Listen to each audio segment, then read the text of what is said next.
In the wrestling world, the people are represented by two separate but unequally important groups. The wrestlers and bookers, who literally do all the hard work, and the fans, who endlessly nitpick and overanalyze everything they do. These are their stories.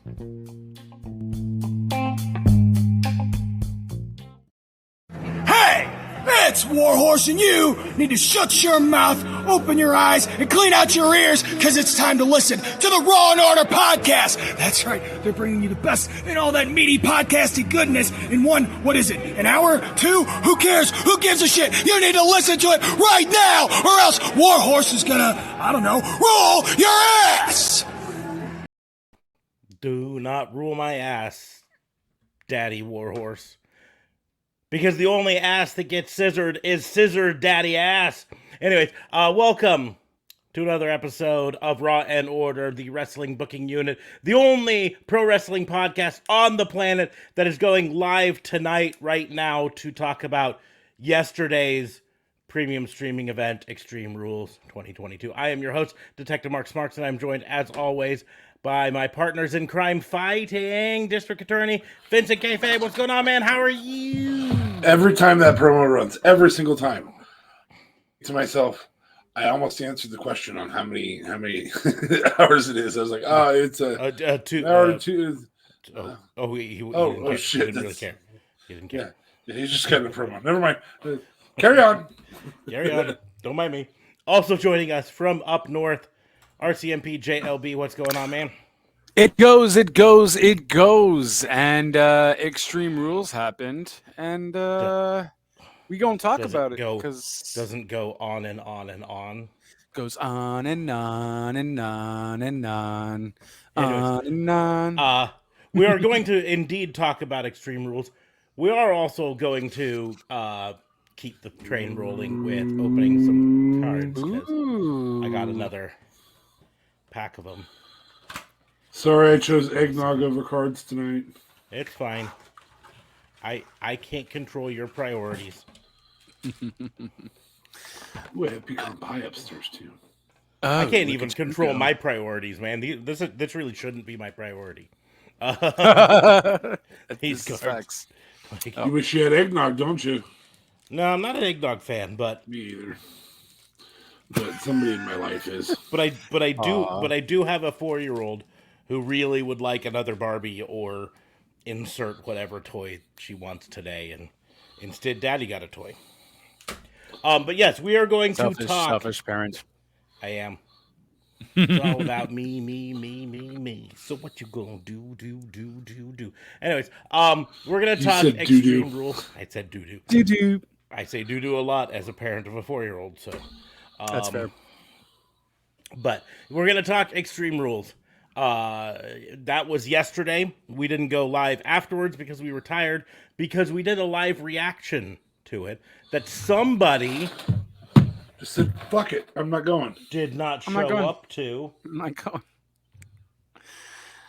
It's my, me and mom bonding time, okay? I figured that would be more important. That's weird. She can bond too. Yeah, we'll bond with your mom. Oh, Jesus. I just got dirty. You made it dirty because it's your mom. But we're gonna talk Rules. I'm sorry I missed it. I would have been excited to see your guys' expression when Wyatt came out. You know, you probably would have been disappointed. I could still watch it. Really? You can still watch it, but I think we were all expecting it. Everyone online talks about how they were shocked because they put up the little graphic at the bottom, like the broadcast was over, and then the lights went out, and then Michael Cole was like, "Are we still on?" I don't know if Michael Cole, maybe it was fucking Corey Graves. I don't remember. Anyways, but it's like, "Are we still on? What's going on?" But we knew he was gonna make some sort of an appearance. Maybe not an appearance. That the White Rabbit payoff was going to happen in some way, shape, or form, right? And it hadn't happened as of yet. And they teased it multiple times during the show, right? Right. So we knew something was going to happen. It was just a matter of what. And since nothing had happened yet, I was like, okay, something's gonna happen now. It just has to. And then the lights went out, and I'm like, okay, here it comes. And then as soon as they showed Huskus the pig, I was like, okay. Oh, well, actually, as soon as I identified that it was him singing, "Got the whole world in his," I'm like, okay, yeah, it's Bray. I'm excited because it appears like he's going back to the old Bray Wyatt. I kind of feel like it's a mesh. Well, yeah, maybe it's not entirely, but here's the deal: it's like he's not playing it off like he's a creature in the mask or whatever. Like the Fiend was not a person in the mask. The Fiend was the mask, the character, and everything, right? And this appears like it's Bray Wyatt, and the mask is just something he wears sometimes. You know what I mean? And he took it off. The mask is kind of interesting. It's very much reminiscent of the mask worn in The Black Phone, the recent horror thriller that I only know about because my wife watched it, and I sat on the couch like this going, "The fuck are you watching?" Okay. A lot. But it is very similar to that mask. So it is going to be interesting. We'll talk about more stuff with it. But I think you probably would have been disappointed because we weren't like, "Oh my god, it's happening." We're like, "Oh, here it is." Well, I mean, it was more along the lines of how long it was, though, because there's certain times of when it was going on. I'm like, okay, it's gonna stop after the whole TV buzz thing where we saw that. I'm like, and then it's just gonna stop there, and I was like, I'm down with that. But then it kept going, and then we saw the door, and then I'm like, okay, it's gonna stop after the door. We're not gonna see it open yet. It opens, and da da da da. So it just kept going. I was fairly certain once they started it, it wasn't stopping until Bray Wyatt revealed himself entirely. Right. Once it got rolling. I will say I probably am eating a little bit of my words here because judging by the reaction online, I kind of figured that if it wasn't Bray, the Bray Wyatt fans were going to be pissed. And if it was Bray, the people who thought it was going to be someone else were going to be pissed. And as a whole, most of what I'm seeing online is pretty much everyone's happy. So I kind of expected there to be an outcry from one side or the other, no matter what happened. So yeah, but in the end, I mean, here's the deal. He didn't affect a match in any way, shape, or form. Right. He just kind of showed up. So that's kind of tame. You know, also really didn't affect a match? Cormier. He seemed very freaking useless. We will talk a lot about that, I'm sure, at some point. To get into it, as if you are new to this podcast's reviews, we don't do reviews like most other places where it's like, this is what happened in this match. What did you think about it? This is what happened in this match. What did you think about it? Right? You can go on Thursday and watch JLB's other podcast, and they'll do that there. It's facts.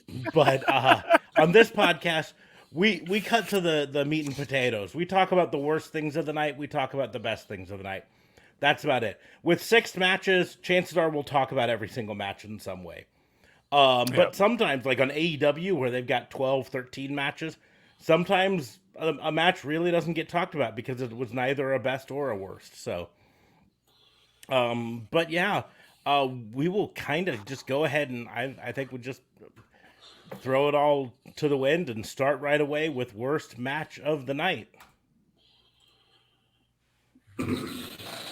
To remind everyone, the 6 matches were Brawling Brutes versus Imperium, Liv Morgan versus Ronda Rousey, Drew McIntyre versus Karrion Kross, Bianca Belair versus Bayley, Edge versus Finn Balor, and Seth freaking Rollins versus Matt Riddle. Every single match had some sort of Extreme Rules stipulation to it, which was interesting for the first time in a long time. We had more than one Extreme Rules match. But worst match of the night. I guess I'm going to have to give it to Liv and Ronda, although I feel Drew and Karrion come at a close second, or close. They almost tie it up to that. But I would probably say Liv and Ronda. It had decent. Hey, whoop whoop! Thank you, Ambrosia, for always coming in and supporting. When you're here, I did appreciate the Extreme Rules that Liv and Ronda did put. It was a better match than I expected, but it was still pretty one-sided as we thought. And thank God Ronda won, because this means this is over, hopefully. But yeah, I'll go with Ronda and Liv. Okay, DA Fabe. Mm-hmm. oh, I have fought with myself because I feel like the story won? was told. Not me. Not in this category. I thought it was a good pay-per-view. It was a good pay-per-view. It was a good pay-per-view. Yeah. I'm gonna give this match a C. I think maybe it would have been higher with different match with different card location. But I'm pretty sure the worst match of the night was Karrion Kross and Drew McIntyre. I just think it followed two really fucking fire matches. I do disagree with you on Liv and Ronda, which was right before it. I think Liv and Ronda was fucking fantastic, and I think we're telling a long-term story there. This one has of the 6 matches on the night, this one and Riddle and Rollins have told the best story to date. Oh, you're not even putting Judgment Day on there. I feel like Judgment Day's. I don't feel like that story's been told to date well. I think it will be told better now. I think that match set up for them to tell a better story there, but I don't think it's been told well to date. So there'd been a really good story told here. In fact, coming out of this, I think every one of these feuds has a better story to be told, barring Seth and Riddle. I think that's over. Mm-hmm. But I think every single one of these comes out of this with a better story to be told. So I just, man, a fucking leather strap match does not work for those two. Well, there needed to be a different type of brutality, some technical assistance. I did enjoy that Scarlett got involved. I think that helped tell that story better. But I also would say, fucking throw him in a cross jacket, dumbass. Like, that was a roll-up pin after pepper spray is all that was. That wasn't that didn't give me a reason for Drew not to kick out. Pepper spray is not a reason to not lift your shoulder. Pepper spray is a reason to writhe around in pain because your eyes hurt.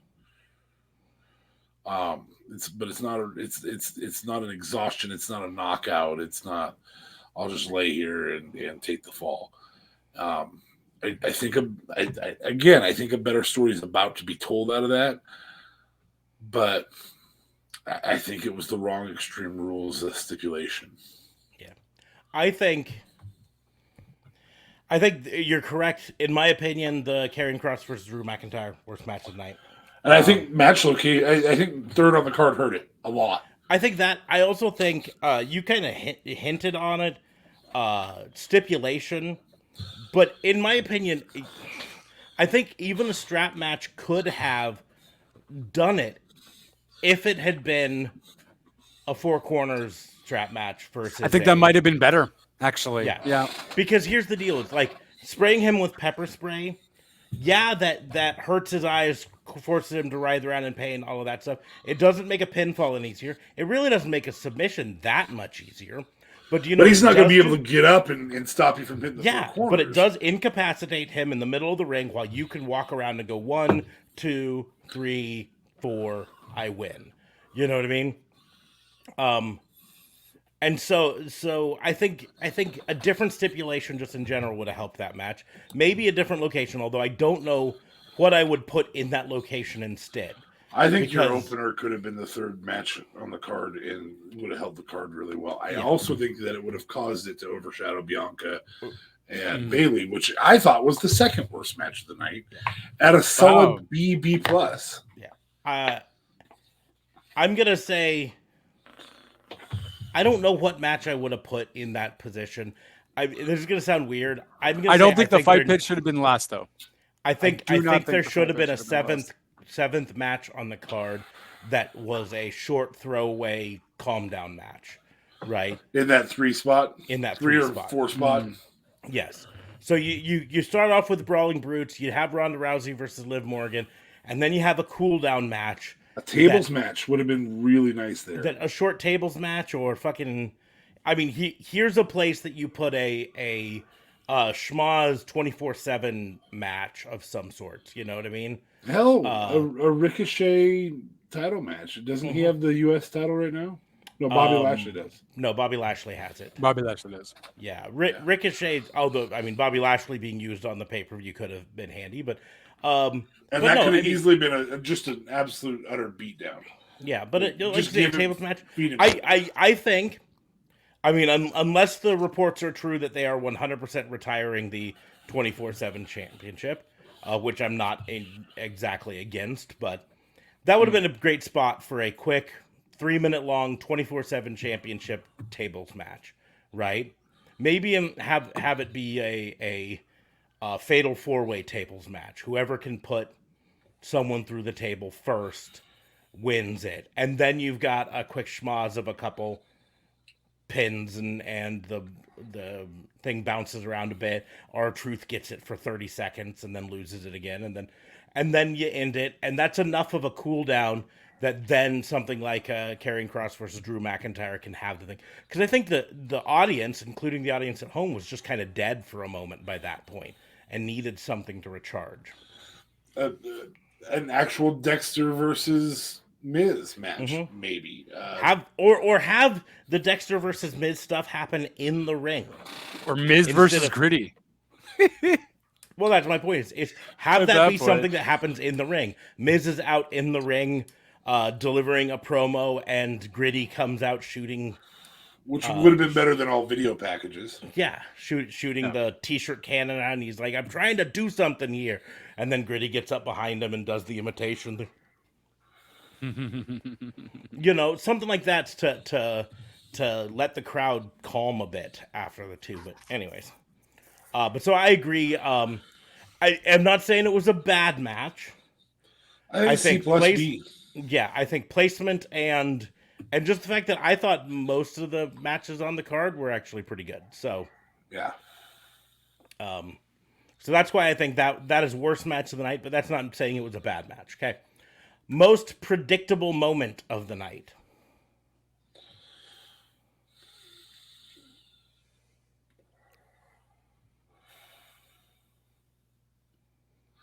The use of a shillelagh. Multiple times. The shillelaghs. Someone getting thrown through the announce table. I mean, these are all common, predictable for everyone. You know, arguably, you could say most predictable moment was the White Rabbit unveiling happened because they told us it was going to happen. Yeah. But how it happened was not right. super predictable. That was a unique reveal. Thank God something happened, though, because they even had White Rabbits before the show in the Wells Fargo Center. They handed out a bunch of shit. And I'm like, guys, I swear to God, if you swerve this, and it's like... They had glitches during the kickoff show. We knew it was going to happen. The glitches during the kickoff show flat out said Saturday, you know. Okay. I knew it was going to happen, but I would say if we're going to talk most predictable, Matt Riddle winning was probably the most predictable of them. I would say interference from Damage Control. However, very, very poorly done interference from Damage Control. I did technically predict, because I was talking with a few other wrestling buddies of mine, and we did come to the conclusion before the Edge match started that Beth was going to get involved somehow, and that's why he was going to quit. Just based off of, because we've seen that happen. I wouldn't call that most predictable, though. I truly thought Finn Balor, when he had the bar in his mouth, was going to quit. Mm-hmm. Yeah, in fact, when we were watching, we literally said, "Oh, this is where they mess it up and the wrong person wins. This is where they mess it up and the wrong person wins. Edge is gonna win, and that's totally the wrong way to go." Yeah. And then they didn't do it, thank goodness, and the right Right. person ended up winning. And you can put him over that way. Mhm. So, But yeah. that's why I think Matt Riddle winning, because we even talked about it and said, I don't think there's any way you do this without Matt Riddle winning, right? Seth's won their last like 3 pay-per-view matches, 2 or 3, right? I think it's 3. I think this was the 4th. It's 2, because the first one didn't happen. There's It got also canceled off something to the be show. said for the motivation of you talk shit on my family. Well, no, because he talked shit about his family at the Crown Jewel one, and Seth won. So that promo was before the Crown Jewel one, or Yeah, not the fine. Crown Jewel No, one. fuck the you. other one. I don't like. Oh, I don't yeah. like you. No, that's fine. You're I mean, you didn't like me before that anyway. So what changed? never have. Um, Canadian. yeah. So most predictable. You're saying Riddle. I guess because even last week we all talked about that. Just his match. Yeah, I don't know. There wasn't anything too predictable. I guess that's the keeper. Riddle But winning. that's the deal. It was just like it was the way I think it had to be. Riddle had to come out of this winning to put an end to this and let Seth go off to do something else. Now Riddle can do whatever Riddle and does. roll on as well. So that's why I think it's probably the most predictable. Otherwise, like I didn't think Ronda Rousey was going to win. I thought that they were going to use this to put over Liv Morgan. So that's And they did. and in but a not way the they you did, thought. but just not the way. But I thought they were gonna put over Liv Morgan as this is her snapping and becoming extreme and doing the thing that they kind of teased she was afraid to do, and they really didn't do that. I was impressed that she did more extreme stuff, but she still felt so green and innocent, and I don't know. I just think I thought she was a sociopath. I was like, that's fantastic. In the end, though, I think that's the story that they're telling. And we'll get into that when we talk about after the show events, right? But I didn't see any way they didn't have Karrion Kross win, so I could argue that was most predictable because he's fresh back. You have him come out and on his first major pay-per-view fresh back as this destroyer and then lose. Now you can't do that. So, how do you have him win and still keep Drew looking strong? Right. I wasn't sure on Bianca versus Bayley, but I thought more than likely they were going to keep it on Bianca. I think D.A. Fabe thought it was time to take it off Bianca and put it on Bayley. They did. I did too. Yeah. I said Finn was definitely the way that they needed to go with Finn versus Edge. And they made Judgment Day look so much stronger. Which is what they needed to do, because that's what I think what D.A. Fabe was kind of mentioning before. They weren't telling the Judgment Day is super strong storyline before this. Right. Judgment Day was fragmented. Judgment Day barely would come together and barely eke out victories. This is the first time they were like, nope, look, Judgment Day is ass kicking. That's what they're doing.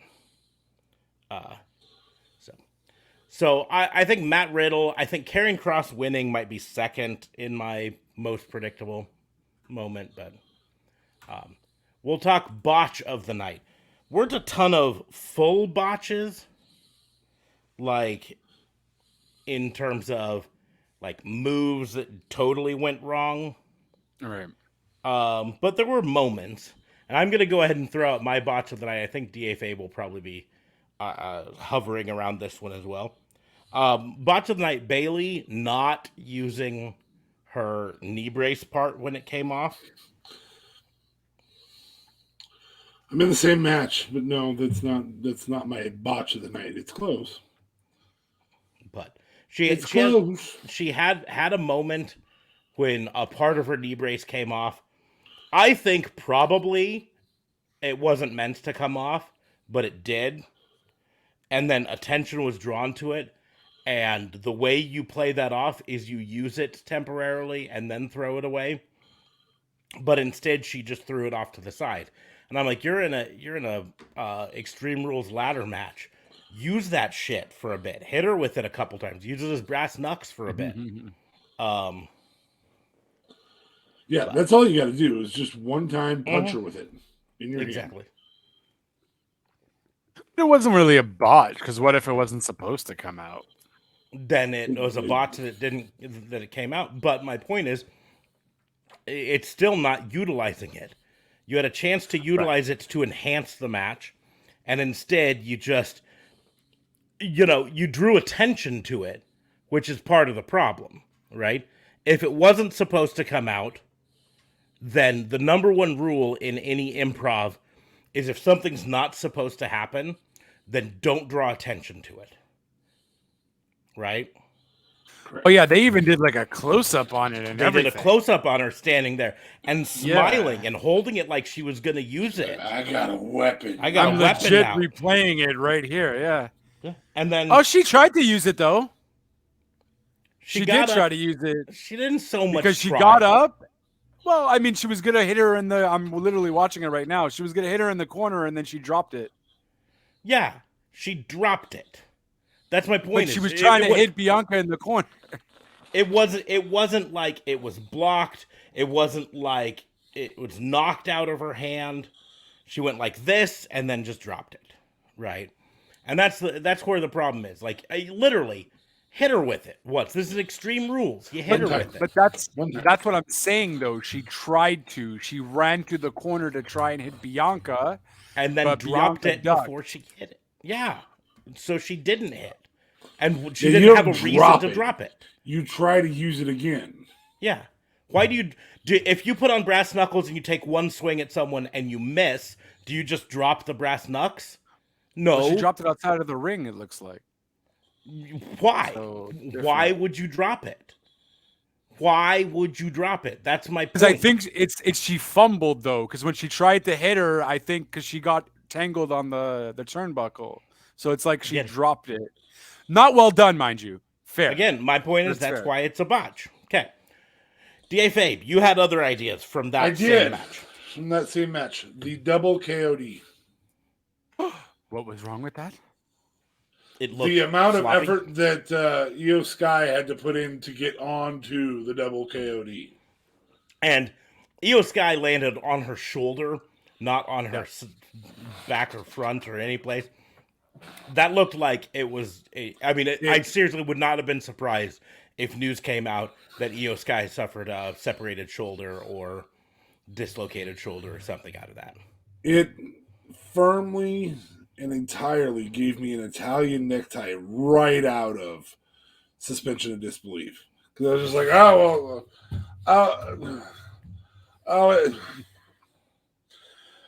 well, Io, can you get up there real quick so we can do this KOD, please? Please? Please? No? Okay. There it is. Okay, finally. Ooh. Just really, really ugly. Really ugly. I think the chair coming out in the Ronda versus that's what I was gonna mention. Yeah, Ronda versus Liv. Because she set it up. It was nice. And then kudos to her for still doing the spot. Yeah. And I guess whatever you have the pole there. But I was like, but the chair would have been cooler. How did the chair fuck up? But so that's there wasn't a ton, but those two. Trying to think, there was some in the Karrion Kross and Drew match that just seemed a little sloppy a couple times. I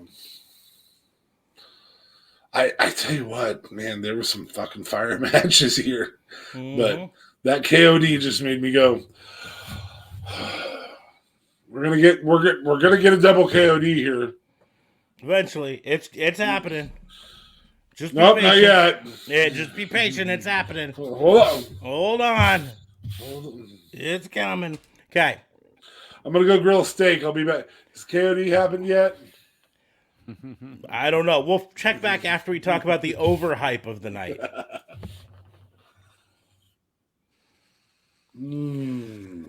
That's going to be an interesting one. Maybe the fight pit. Because honestly, I haven't watched any of the other fight pit matches from NXT. But I'm sure it was probably better than this one. Fair? No, but okay. I- That's your choice. I'm going to disagree on them being better. I will say my overhype of the night is going to be involved in that. You mentioned it earlier. Cormier.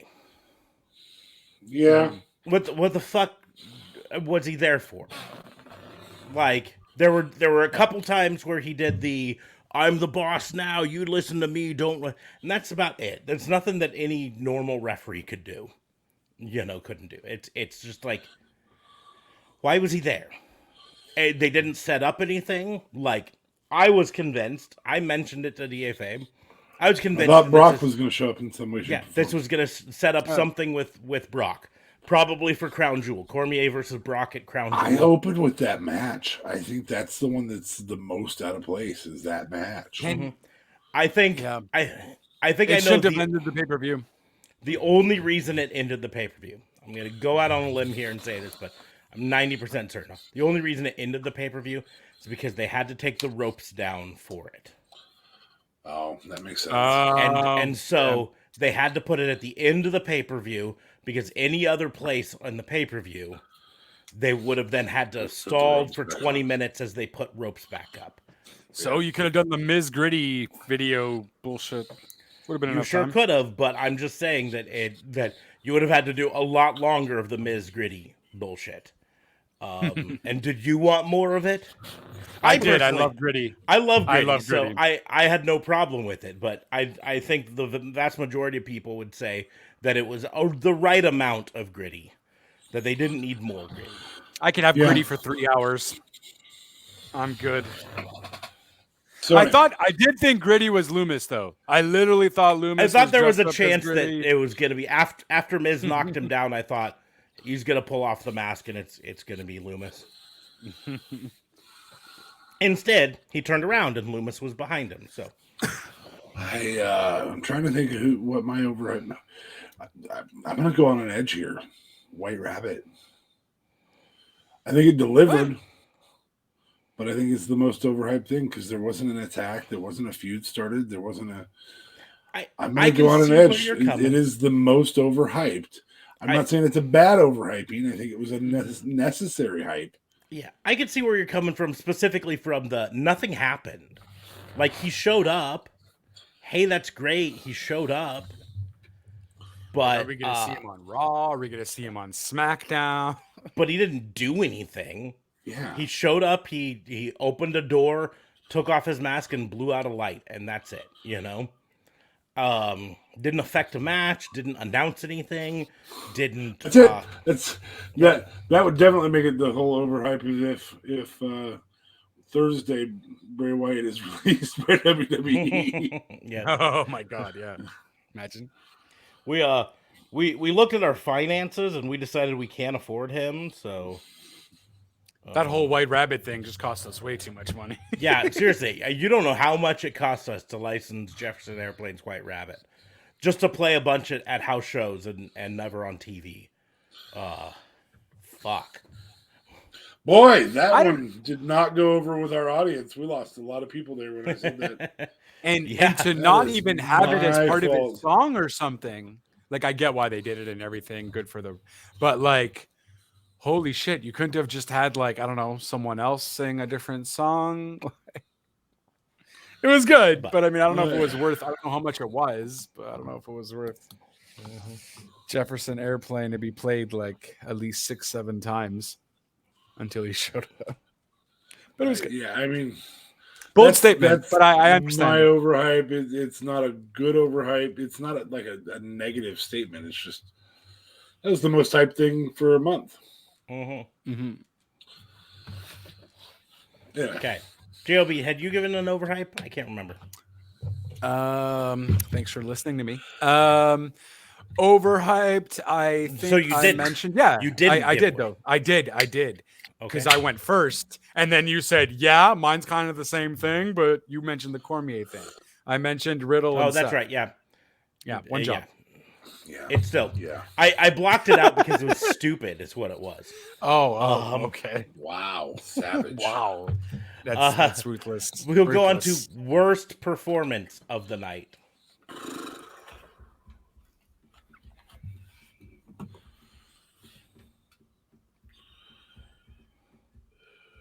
I got it. It's Oh. Butch. With his Whoa, stupid joint manipulation bullshit. I fucking hate it every single time. It worked. I really liked it this time, though. I really enjoyed Butch this time around. I enjoyed everything but the joint manipulation shit. Fucking hate it. What are we doing? Worst performance of the night. It's almost like if you look at the screen. Now, I realize you have to lean in, but But you're not on camera right now, so lean the fuck in. I checked. I said what it is. I'm like, oh yeah, it's right there. I looked down. All right, fuckers. Worst performance of the night.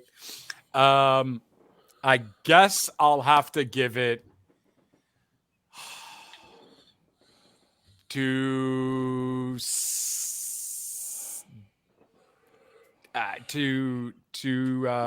Drew and Karrion Kross jointly, because I don't know, I didn't care for it. Again, I think they did a great match for what they were given. I just think it was a shit fucking gimmick and a shit location on the card. To me, worst performance probably it might have was been Beth Cormier, Phoenix. but Cormier would be up there too. But Beth Phoenix, like, she sold that concerto, though. I believe the shit out of that. yeah, she just laid there. I don't know if that's selling to you. That explains a lot about your sex life, but you know. Oh my god. I mean, that's how I like it too. just lay there. Why? What's with all the moaning and clawing? Stop it. No, it's just like Why can't you behave like my doll? Oh my god. But Cormier would be up there, but I don't know. I just like. I thought Cormier's reprimand. His counting was Seth, way too fast. I think his reprimand of Seth was way too slow. He stood back way too long. Like, this motherfucker just pushed me. You know, like, yeah. No, you need to get It seemed in like there he was and almost get playing that shit right away. favoritism for Seth for a bit, though. Yeah. Anyway. But yeah. Beth, and you say Cormier? Is that what you're saying, JLB? No, I'm still saying Kross and Drew. Oh, okay.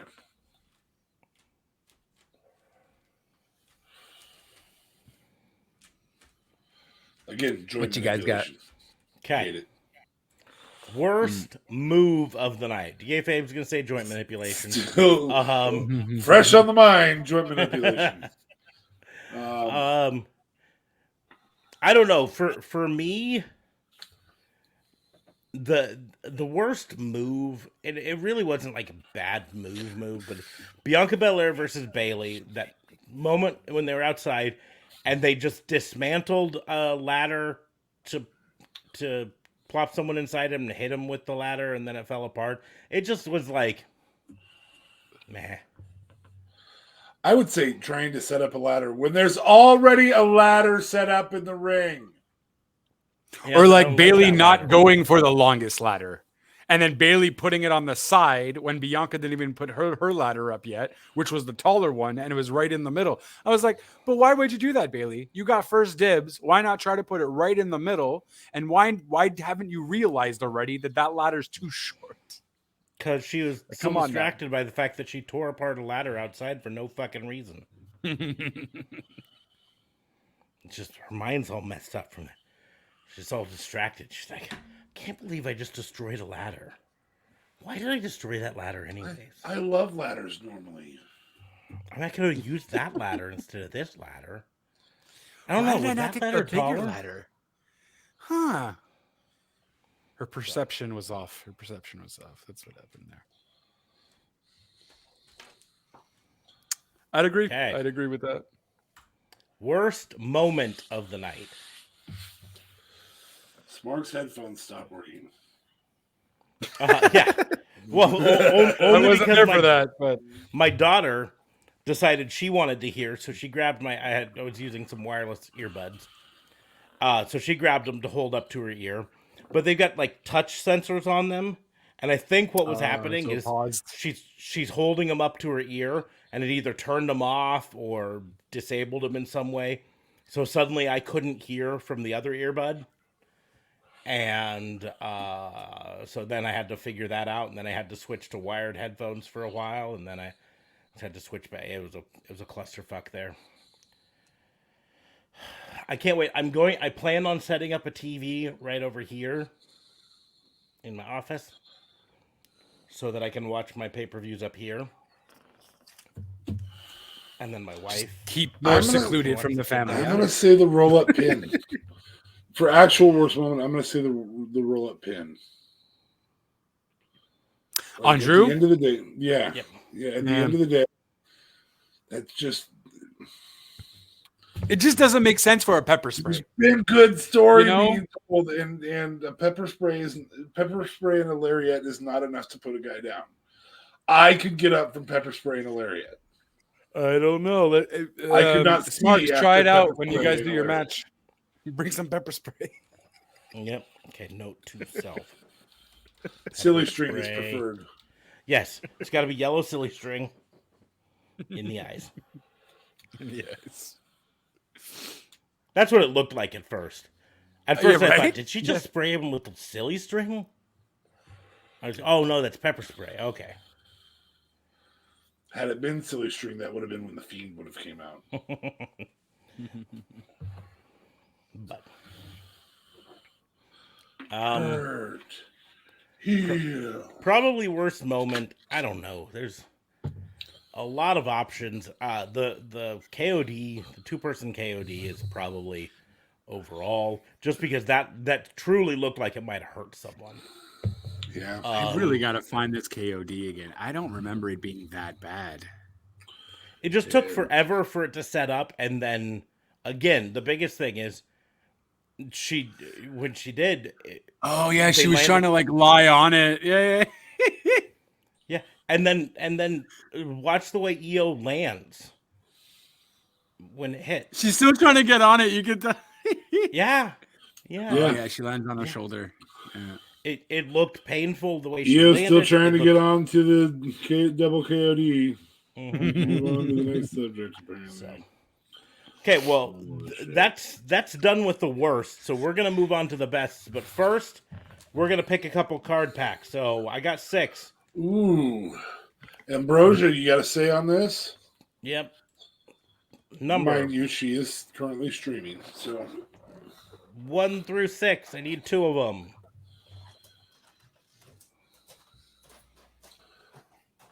I'll say it for her. 21. 21. 21. While I am opening these, this is a good time for me to remind people, if you used a Amazon Prime gaming subscription last month to subscribe to this channel, you have to renew them every month. And considering we are about at the 1-month anniversary of us starting being affiliated, that means pretty soon here you might have to go back in and re-up your subscription. Subscription, yeah. So, Oh, mine expires October 18th. yep. And yeah, you can look, but I'm just saying it's a good time to remind people. Okay, starting off, 1, Randall Keith Orton. Hey, with the double. No. Randall Keith. Randall Not a Keith. bad pack so far. Coming up next. Funny to have them back to back. Kofi Kingston. Stupid. A it's an NXT 2.0 card, but a new member to the SmackDown roster. Santos Escobar. Santos Escobar. And my chase card in that pack, it's really not a very good looking picture of her. I gotta be honest. Blair Davenport. But I'm not ashamed to have the card. It's just not a good picture of the former B. Priestley.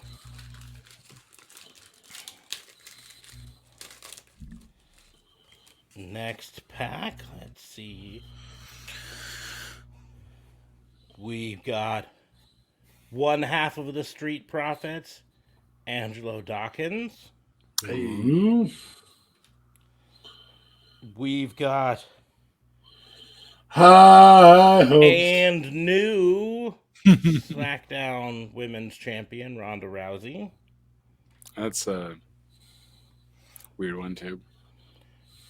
We've got a select card of one Jordan Devlin.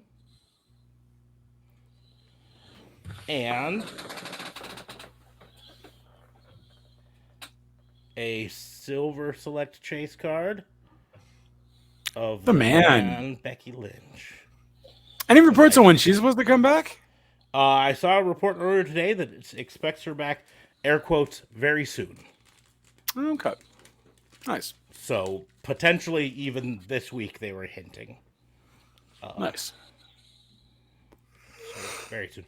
And she might not be cleared for in-ring stuff right off the bat, but she'll show up at least for a while to do some talking, hopefully to make her in-ring debut again soon. Nice. Okay, we are moving on to the best. So best moment of the show. Being joined on commentary by your daughter. Yeah, that was a pretty great moment. And hearing her obsession with Liv Morgan's. Yeah, boots. she loved the boots. She loves the boots. She loves the boots. I love It's the always Booty by Liv Morgan. Watching TV with Stella, anytime I'm watching wrestling, she pays no attention, and then a women's match comes on, and she'll look up and go, "That's a girl!" I'm like, yes, that is. That's another girl. And then she'll ask, which one's Becky Lynch? Because she's got a Becky Lynch doll, and so I'm like, well, neither of those are Becky Lynch. Is that Alexa Bliss? Because she's got an Alexa Bliss doll. And I'm like, no, that's not Alexa Bliss. Neither of them are even. And then she goes back to playing again. Anyways, best moment of the night. Finn Balor standing triumphant at the end probably was my favorite moment. Whether it was the best moment, I don't know. But it was probably my favorite moment because it showed Judgment Day and Finn as dominant for the first time in a long time. So, yeah, mine's a mix between Rhea Ripley being an ultra badass and still doing the concerto on Beth, and The Fiend coming out are probably hand in hand my two best moments. Well, I'm going to go to a match that that you guys weren't as resounded by. And I'm going to say the senton from the top of the... Oh, that was awesome. that Cage. was Cage. that was pretty stellar. I thought he broke his cochlea. Also, the senton from Liv is in that category. Both of those sentons were really well done and made you go, oh, fuck. So... No, that was good. That was The good. one Like from Liv broke the table, which is wonderful. It's always nice to see. It's always nice to see. Yeah. Okay. She's so tiny. She still broke the table. Well, they gimmicked them properly. Breakout star of the night. Don't say Bray Wyatt. I know what you're gonna say, you curly-headed fuck. Don't say Bray Wyatt. Are you looking at yourself in the mirror? I don't have You don't curly know what hair, I'm gonna fuck. say. You have your moments of curly hairness. I am actually gonna say they're not really a breakout star per se, but I'm actually gonna go with Finn. Finn and Judgment Day. In reality, for me, this pay-per-view just made them look like the ruthless, badass team that they should be. And Finn looked hella strong. He's a great wrestler. We know he is, but this is the first time I felt like he was a decent heel within Judgment Day. So I'm going to have to go with Finn Balor. Even with his Kanye mask coming out? Even with his that I wasn't too impressed about. I'm like, oh God, this is going to be horrible. I thought he should have But, wrestled in it. Yeah. Oh, Come man. on. I was like, Whoever oh, had it's headbutt wearing Yeezus. that mask. It's Yeezus. It's Yeezus Balor. God damn it. I am not going to say Bray Wyatt, and I'm also not going to say Finn Balor, even though that was my favorite moment. In terms of breakout star of the night, and this is going to be really weird for me to say it, because he's been around for a long time, but fucking Sheamus. Yeah, I was Brolin Brutes. And then I thought of somebody else that I think did more breaking out. So, that match was fucking fire. That dude works great with Gunther, Walter, whatever you want to call him. Yeah. They are fantastic. Both of the times on pay-per-view. Yeah, and they just work perfectly. Such great chemistry. Like, I see them never. Even the match on SmackDown was fucking fuego. They burn the fucking house down every time those two fight. Yeah. Every time. Like, Give me more. Yeah. This is the Sheamus that faced Triple H. That's how good he is. I mean, those two just put each other over so well. So I gotta agree with you there. I am gonna go with somebody else being a breakout though, because she didn't tap, and that's Liv Morgan. She didn't tap. She got super babyface. I don't quit. I don't give up. I've got grit, and then smiled afterward. And we're gonna get something out of her character that we haven't seen. And I'm very excited about it.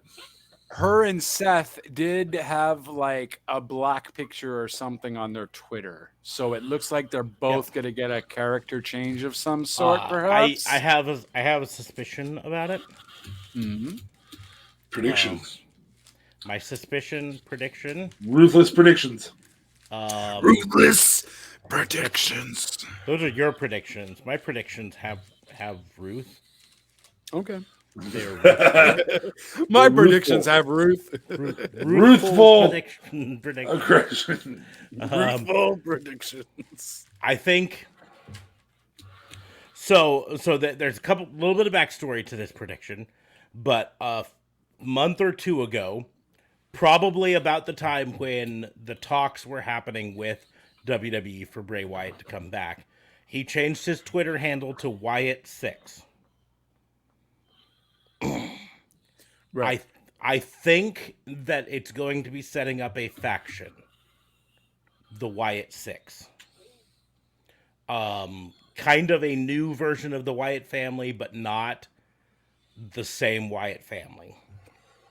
Obviously, Seth's going to be part of it. And that's my prediction is here. From a standpoint of the fact that they made a big deal, a very big deal, about how Liv Morgan went out and was smiling. She was smiling after she lost her championship. I think this is a break moment for her. And I think the story they're going to tell. Location is in your head.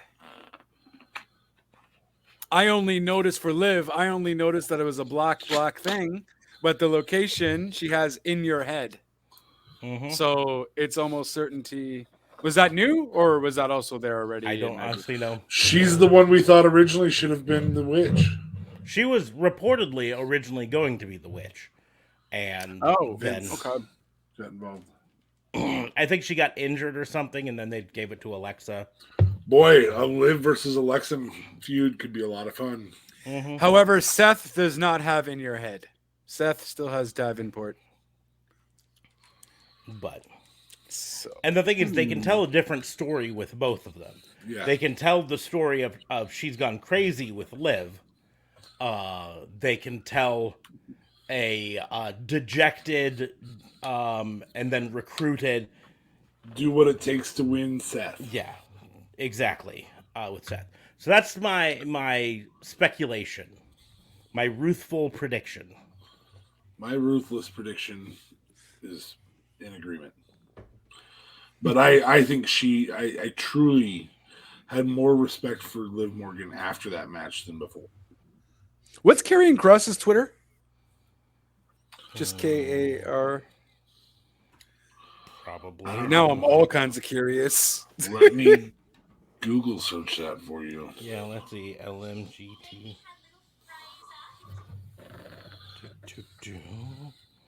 I'm pretty sure I follow him on Twitter.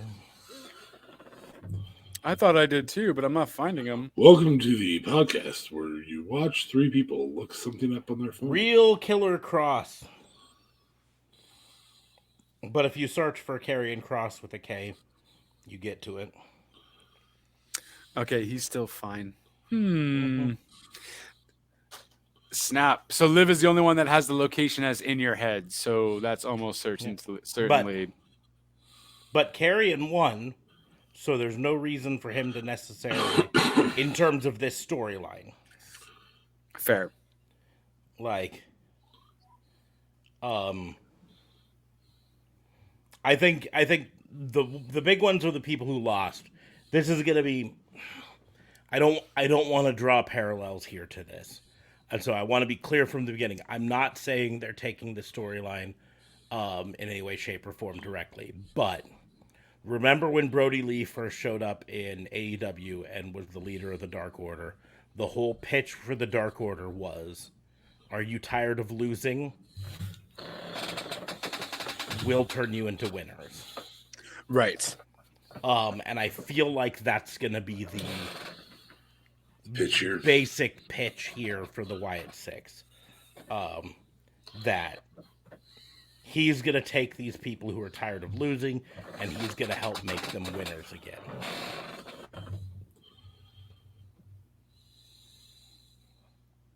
But we all did Breakout Star, right? So let's move on to Best Line. Best line. It's got the whole world in your hands. Jesus, you're so fucking cliche. Well, it was fucking epic, though. And I was super excited. I'll just have no emotions, that's all. I have emotions. The thing is, my best line was delivered in absolute silence. It was gritty. Yeah, Gritty was awesome. That's the best line of the night.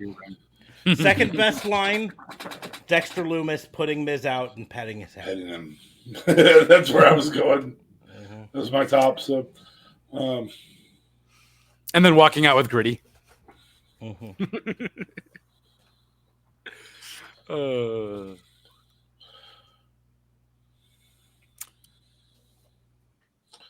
yeah, there weren't a whole lot of lines, which is nice.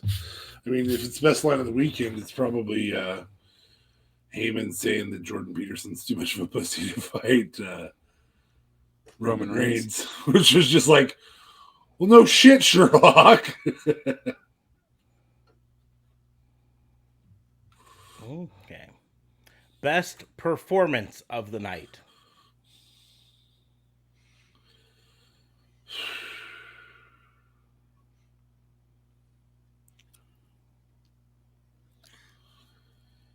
I think I'm going to have to go with the Brutes and Imperium. I think honestly, Yeah. first match was the best match Yeah. of the night. You know, we're getting there, but First yeah. match was the best match. Just to be, I agree that it was the best performance of the night, but just to be different, Edge's resistance to saying I quit when Beth is laying there in shambles, but knowing that if he doesn't say it, like it took all the way till she lifted the chair. And then Rhea's, going ahead and But fucking why- smashing some heads. That's what I'm like, Edge, you know she's gonna do it anyways, so just don't quit. But whatever, it made for a great moment. No, fucking quit because they'll do it 6 times instead of just once. Here's the deal: do you know she's gonna do it? No. Is she probably gonna do it? Yes. But you have 2 options: you quit and maybe she doesn't do it, or you don't quit and she definitely does do it. So he took the option that might end in his wife not getting concertoed. It didn't, but that was the safer bet. So Fair. Yeah, you who've never been married or been a protector. Fair. it's fair. It's fair. That's Okay. fair. Ready for underhype of the night?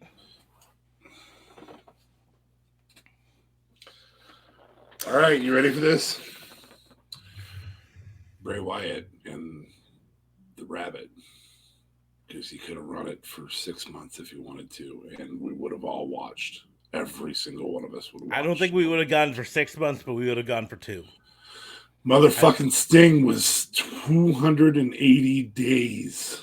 But he still appeared. Yeah, I suppose. Still showed up. They could not have done 6 months of, ooh, the White Rabbit's coming sometime soon. QR code. Oh, look, QR here's code. another QR code.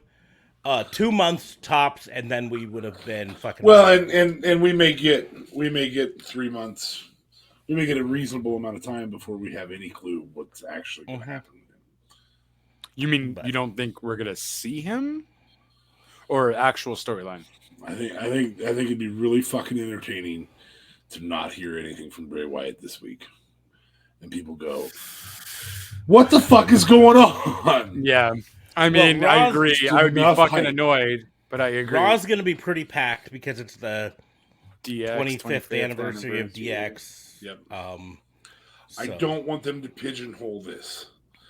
They played the Firefly Funhouse for that was probably 180 days, wasn't it? 6 months. Yeah, I mean, we saw him. We saw him, and we got stories all the time. I'm trying to remember. Right. I mean, it was like 6 months. Yeah. A Firefly Funhouse. It wasn't Sting's 280 days. That was 9 months. 9 months of waiting for What did Sting Sting to do? actually do anything. Just kind of hung out in the Raptor. Well, first he just disappeared for 3 of it, and then hung out in the Rafters for 6 months after that. Oh, okay. Yeah. Well, the whole whose side is he on? Yeah. Right.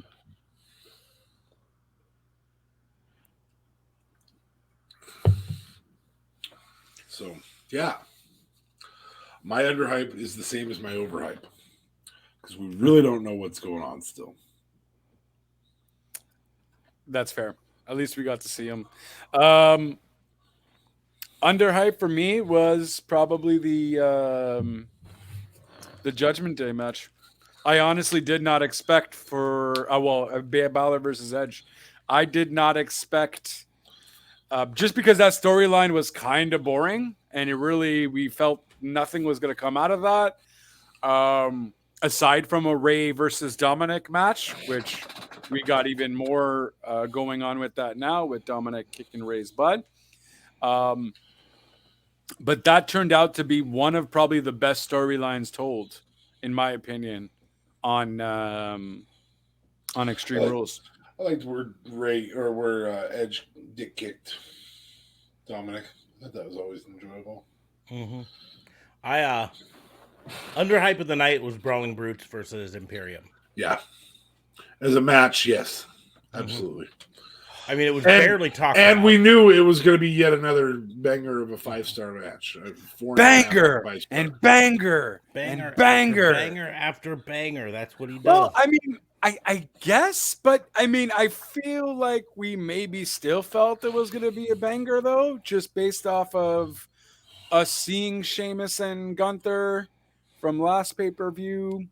It still was underhyped. They barely talked about it on TV. They barely talked about it on the pre-show. Which, let me go back to worst move of the night and change my vote. I don't remember what it was. But worst move of the night was a 1-hour pre-show with no fucking wrestling on it. I don't know why you're still shocked by this. This is every pay-per-view. The other underhypes that fall under this category are the non-represented titles. That fucking drives me batshit crazy. Not at least seeing Roman, not at least seeing the Usos, not at least seeing a challenger for the Usos or Roman. You know, you could have cut a Logan Paul interview at some point and made things, calm down some. Not at least seeing Bobby Lashley. Other champions, yeah. Just give me at least a little something. Bobby. Just something. Tell me why they're not there. Give me something. Or like you don't even have to be there. Give me like a vignette or something. Give me something. Vignette. No. Nope, it's a vignette. Nope, it's a vignette. Give me a vignette of something with Roman and whatever, or Lashley. Like, I just don't get how you only had the women's championship match for the titles on the pay-per-view. I don't mind whatever. I just don't think it. Sure, I guess it makes them the most prestigious title, but at the end of the day, it just makes your other titles look like crap. I don't think Gunther even came out with his title. You're telling me that nobody looked at Roman and went, you know what? I think my best chance is to fucking get a slew of people together and do a last man standing match somewhere. A bunch of people to help me, protect me. Yeah, I don't. Is Roman still like on vacation? Is that what's still going on? Is that still part of his thing, or like? Well, I mean, he was there. He was there on SmackDown, but his thing is he's now there as few days as he possibly has to be. But I thought that was just like a vacation thing because he was on vacation, so it was like a 2 month. No, he renegotiated his contract to work as few dates as he has to. That's fucked. You put all your gold on a guy. How you do it? It's almost worse than Brock. At least, we had a Raw champion. Or a SmackDown He's going to be there tomorrow night on Raw, which means he hung out in the same fucking area for 4 days and cut a promo Yeah. Jesus. Is it also it's still in the Wells Fargo Arena? No. I don't know if it's in the area. Philly? It'll be in the same area. Yeah, it was somewhere nearby. I don't know exactly. Columbus, Ohio is probably as far as they run away, which is a state and a half. It's the neighboring state, but they got to go all the way across Pennsylvania. So yeah, my legit underhype of the night is titles. Meh. Titles, bro. Titles. Yeah. That's a fair one. But Bray Wyatt, too. Let me in. Let me in. Yeah. Okay. OMG moment of the night.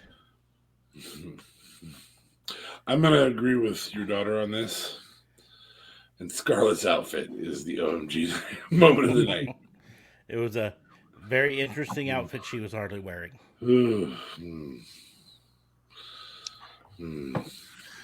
Mine's a mix between the KOD with the ladder and and Riddle's pit from the swanton from the cage.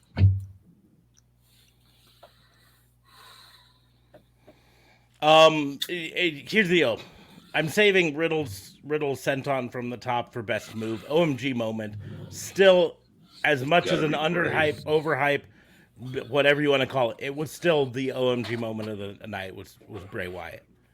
Yeah. It was the moment that made people legitimately say OMG. Right. Yeah. Yeah. So. Also, Scarlett's outfit made people legitimately say, "Oh, Make me wanna say, oh,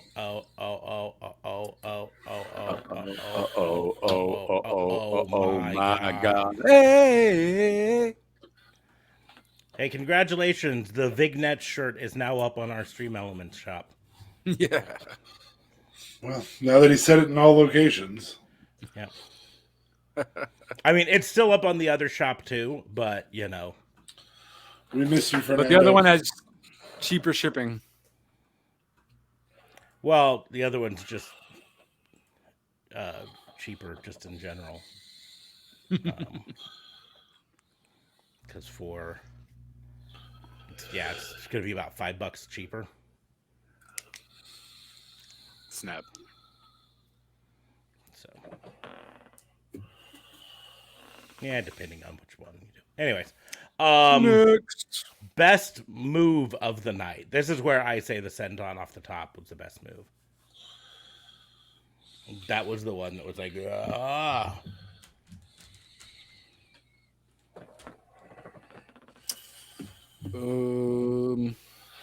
Joint manipulate. Nope.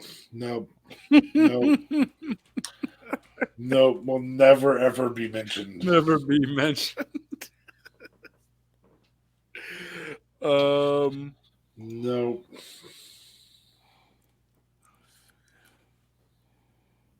Yeah, I'll give it to Bianca's KOD off the ladder then. That was fun.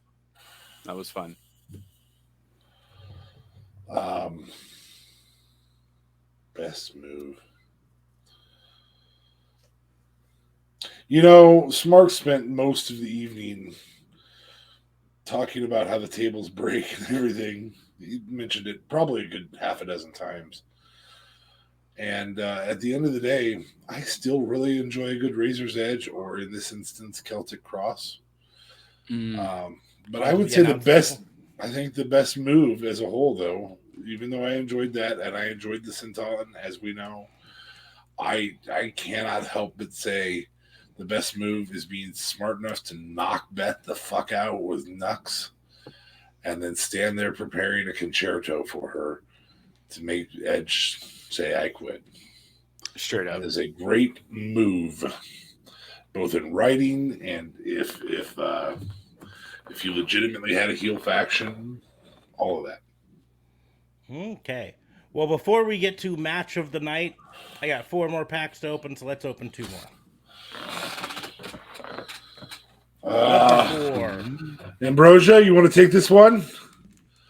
Or are you still playing Scrabble? I think she was playing Scrabble. I'm not even sure. I should go. Yep, she's still playing Scrabble. It's a Scrabble. Let's go.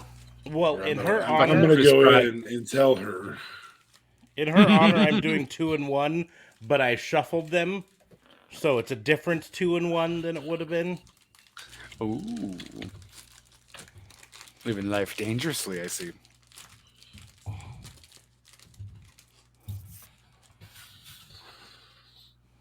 Okay. I went to her stream and said 21. And then said, "Okay, thanks." A soon-to-be commentator regularly on Booker T. Booker! King Booker! Not a victor last night. Gunther. Sure as hell could have been. That was a fuego match.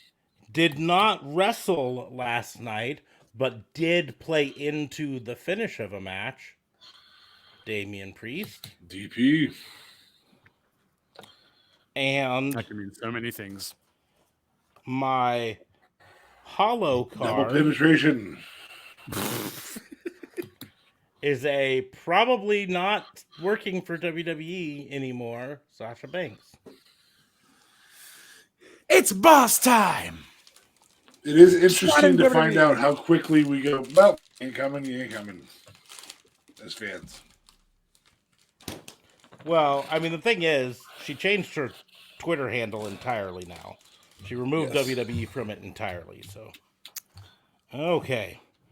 Second set of cards. Shinsuke Nakamura.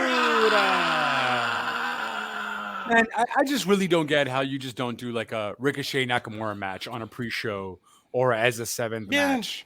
Kind of, you know what I mean? Like, what the fuck are you doing with these wrestlers? Raquel Rodriguez. Is that Dakota Kai? She's about to break her face. I believe it is. Dakota Kai? I believe it's hard to tell because it's upside. I have to look it upside down, but I think it's Dakota Kai.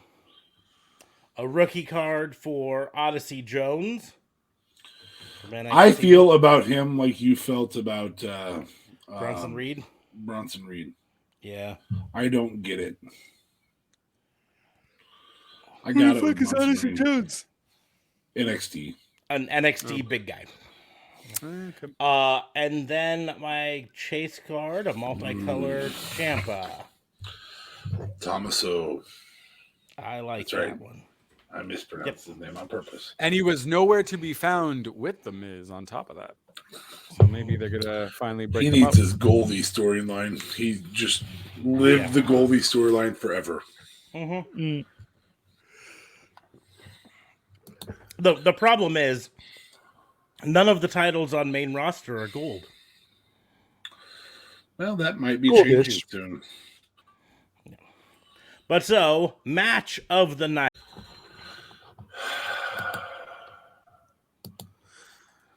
I think I'm going to have to go with Brutes versus Imperium. Edge and Finn do come a close second, though. Or close first. Yeah. I'm Brutes is match of the night for me. Like you said, Finn versus Edge is up there. Riddle versus Seth is up there too. Probably. Yeah, that's the hard part about closing such a quality card. Mm-hmm. I think Brutes, Finn versus Edge, Seth versus Riddle, Rousey versus Liv, Bianca versus Bayley, Karrion Kross, Drew McIntyre pulling up the end. I would wholeheartedly agree with 100% of that. Which means that the best singles match that only featured two competitors was Seth versus Riddle. I had Finn versus Edge above it, barely. But that didn't just feature two competitors. Wow. Well, it was, yeah. I don't know. You guys really didn't like Bianca and Bayley that much? I would put it at least my top three. I'm thinking Brutes, Edge and Finn, Bianca Bayley, Seth. I really, and then Seth and Riddle, and then I have Liv and. I've got the same as Smarks except for swap Liv and Rousey and Edge and Finn. Or no, I'm sorry. Seth and Riddle. I thought Liv and Rousey was better than Seth and Riddle. It was just a lot of time up on that top level. Yeah. It was meh. A bit too much. Everything up there was meh. Never watching a Fight Pit match before, because I don't watch it on NXT. I don't watch enough NXT. I was like, how are they going to get up there? I didn't think you were able to climb because I thought the actual pathway was a bit out. So I'm like, how are they going to end up reaching? But it worked out. I think they should electrify the cage. Just for comparison, CBS Sports gave Brawling Brutes an A+, best match of the night. They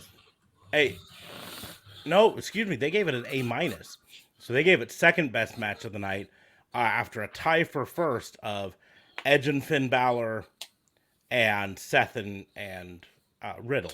So Seth and Riddle tied for first in their book, and then Brawling Brutes was second. That said, again, there's only one match I would not put it an A- or above in this entire card.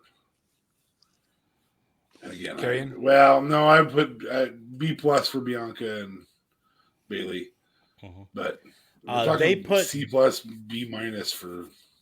Yeah, that now CBS Sports agrees more with JLB. They put Rousey versus Morgan lower than Bianca versus Bailey, but all of them agree apparently.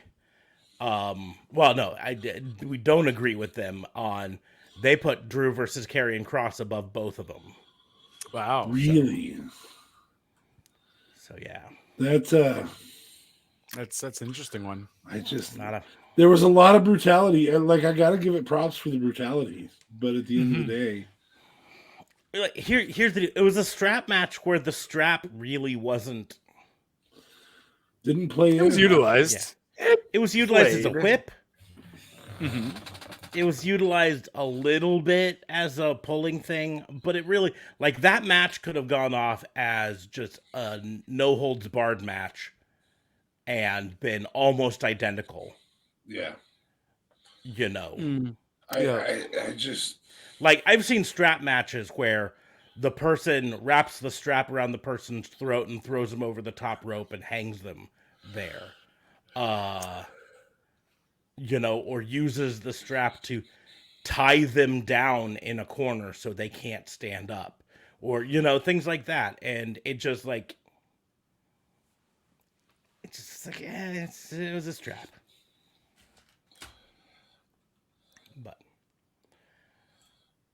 But yeah. Yep.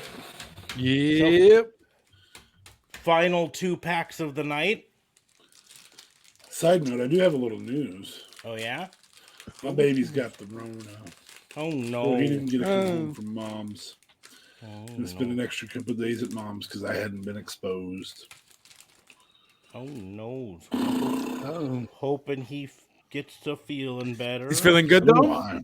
Oh, yeah. He's just had a mild fever for 24 hours, and I said, got to test him. He's going to school. The young ones test line was as black as could be, man. Yeah. The young ones don't tend to have that big of symptoms often from it. No. He had enough symptoms that I made him starting off. JLB's favorite KO. Hey, Fight Owens fight again. Somebody that we didn't see. Mm-hmm. Fuck, man. Why not? It just didn't make sense. God damn it, Trips. Ilya Dragunov. God, I love that man. Bring him up to the main roster. No. Let him keep kicking ass down below. This is a good one. Dusty Rhodes. Hey, nice. And I'm gonna tell you, I'm absolutely marking out over my chase card. This might be my favorite chase card I've gotten so far. Stephen King. Mean Gene! Let me tell you something, Mean Gene. A Hollow Select Mean Gene Okerlund.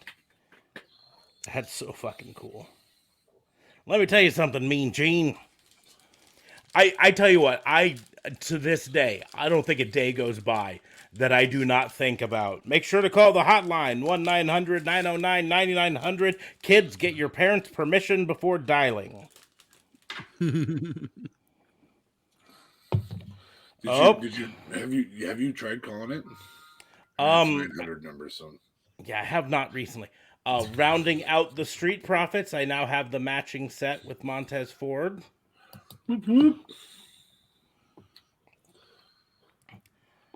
I have a Humberto, which I think I may have already had. If I didn't, I had Garza. I think I already had Humberto. The victorious Matt Riddle. Victorious. And for the bloodline, my orange variant, Roman Reigns. You closed out the bloodline.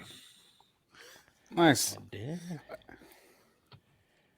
That Mean Gene, though, is still going to be my favorite. It was a good pack.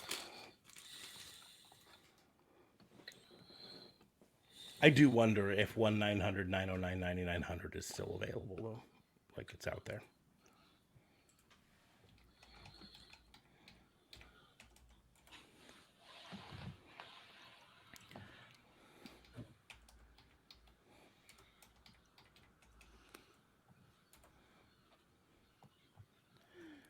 Do, do, do, do.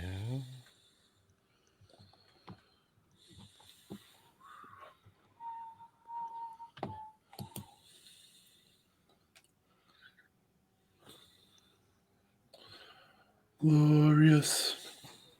That's a name we need to hear sometime soon. He apparently just had to have some major surgery. I just said we need to hear it, man. Yeah, I agree. Unfortunately, he just had major surgery, and we will not be doing that.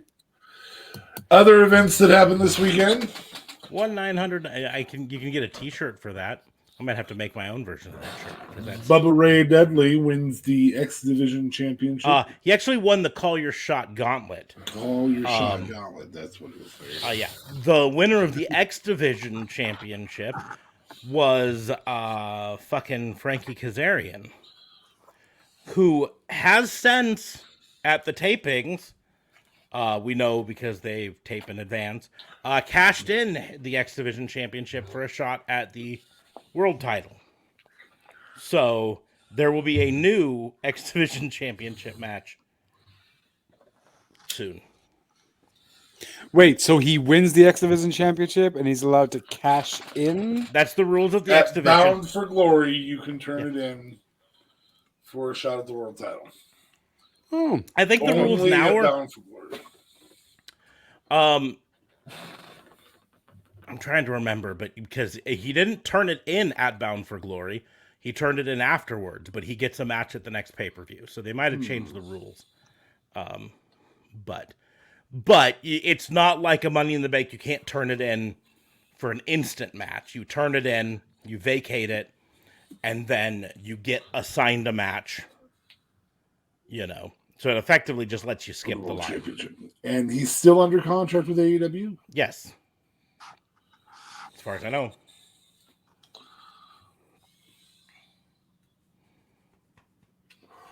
In practice, using that forbidden door very well. But they Moxley, on the other hand, not.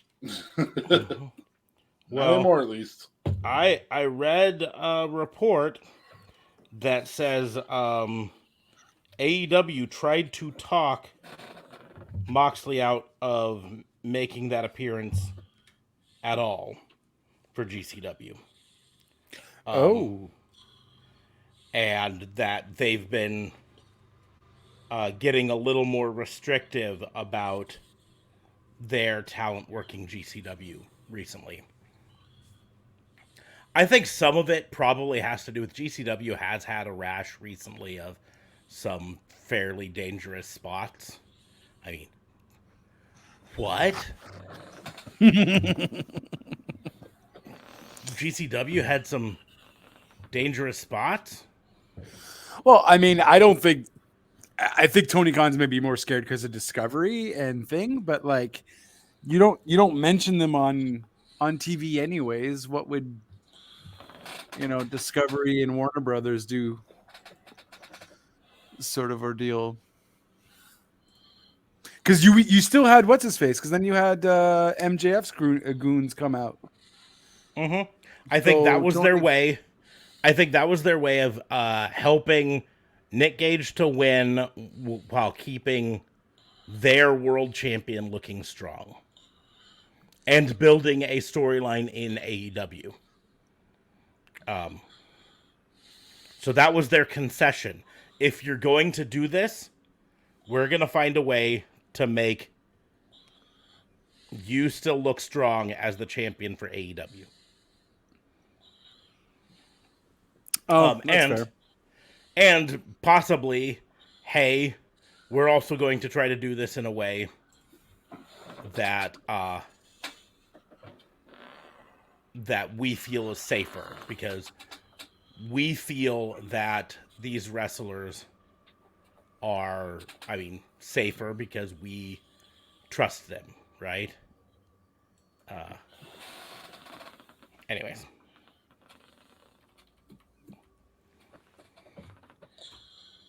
I'm going to have to bring this and just set this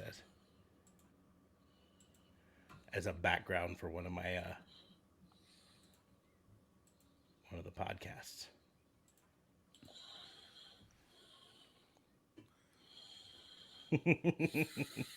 Jeez.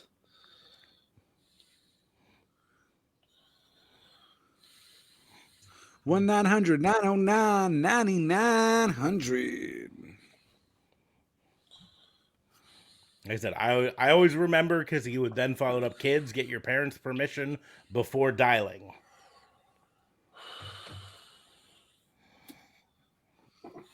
$1.49 a minute.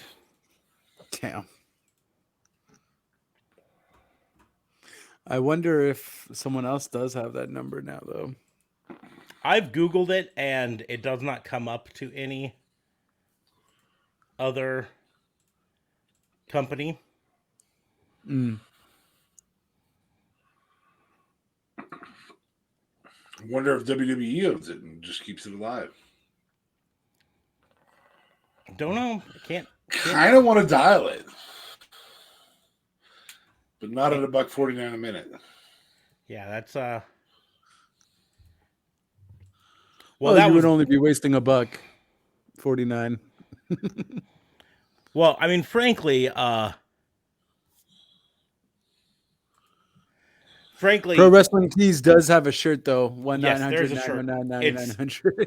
It's just a podcast who hosts their shirts through Pro Wrestling Tees made a shirt, which is why I said I'm gonna make my own damn shirt.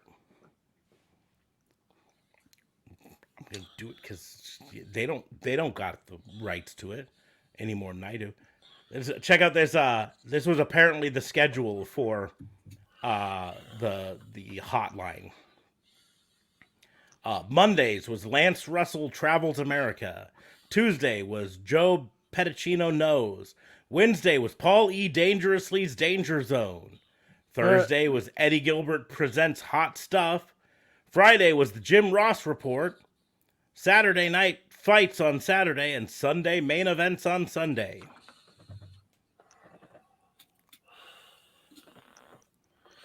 What's up, Squash? Good to see you, bud. Yep.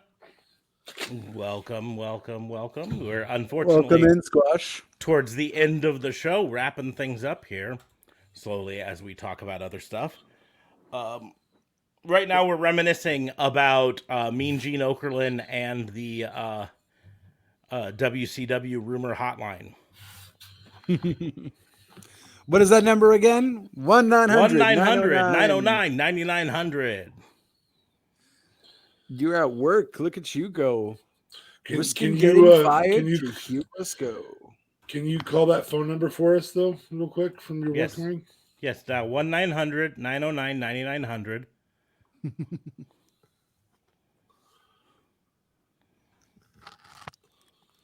And then,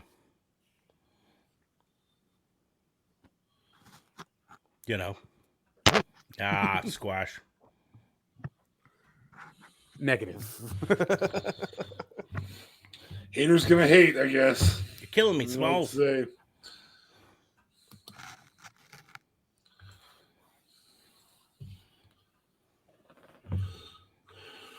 Ooh, here's a really good one. 7 days a week, 24 hours.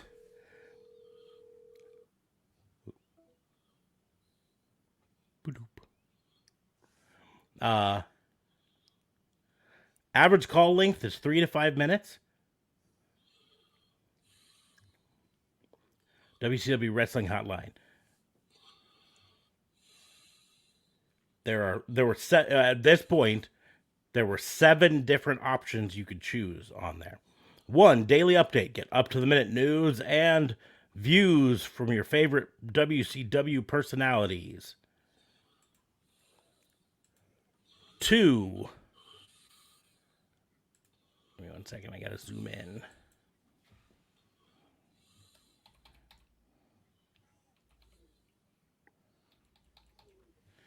Oh, jeez. Come on, you. Oh, jeez. There we go. This way I can zoom in. 2.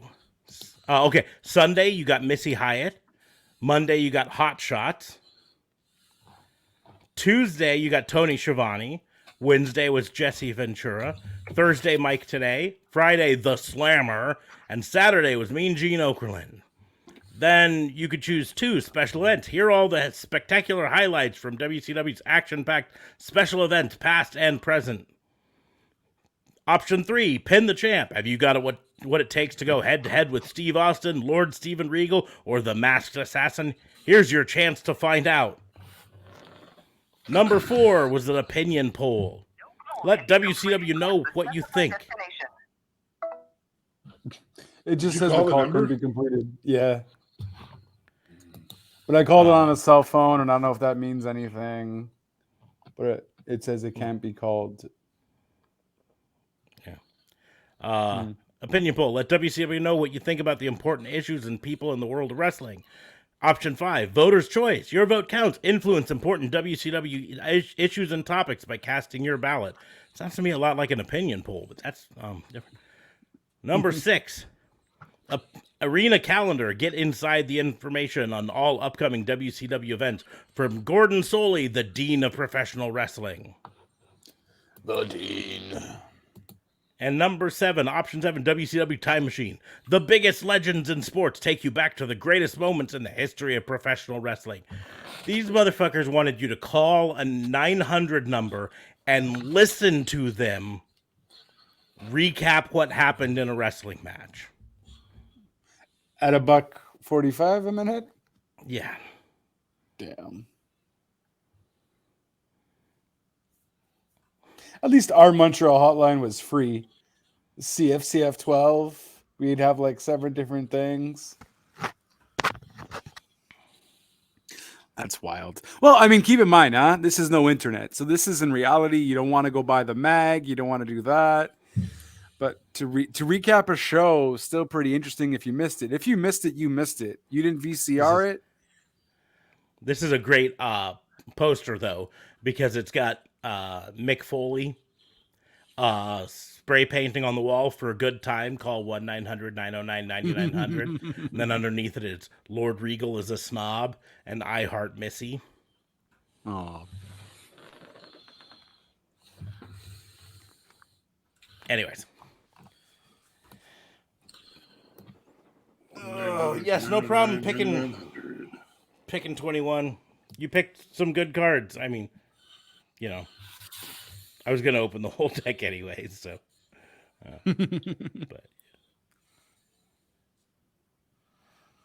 yeah. Anywho's, so all in all, good pay-per-view. Not a bad pay-per-view. It's not the best. It's not the worst. Yeah, possibly second best WWE's put on all year. Yeah, that's possible. Top 5 total on the year. Mm-hmm. Possibly. Squash Junkie says, probably missed it, but what'd you guys think of how the way Bray was brought back? That was awesome. I think the other two liked it more than I did. I just was like, yeah, you're kind of sour potatoes on it, but no, I am.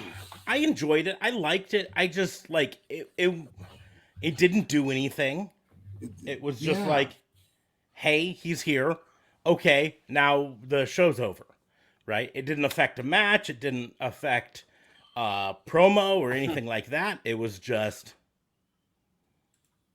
Well, yeah, you there he guys is. got my fantasy booking for on Tuesday. What would have done?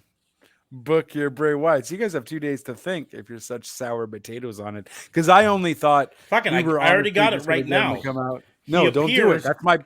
That's my fantasy booking. Too I'm doing it right now. I'm doing it now. I'm doing it live.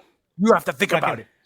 Fucking, he shows up during the, let's say, Drew McIntyre versus Karrion Kross match. Instead of her, spraying, macing Drew McIntyre in the face, he shows up, attacks, like lights go out, a lot of the same stuff, right? They're in the ring looking out. Here's Huskus the pig. Here's Mercy the buzzard. Here's Ramblin' Rabbit. Here's Abby the witch. Here's the Fiend. Here, and then here he is. But instead of just coming out on the ramp and doing it, he shows up in the ring. And then he takes out one of them. Fucking, I think the best option is Drew McIntyre. You still give the win to Karrion Kross, but he takes out Drew McIntyre. Hits him with the Sister Abigail. It's one of my favorite finishing moves in WWE. Stands triumphant. Lights go out again. He's gone. As are Huskus and as are everyone else, right? Then you've instantly started a feud of some sorts. He affected a match. He made his presence known. And now you've got,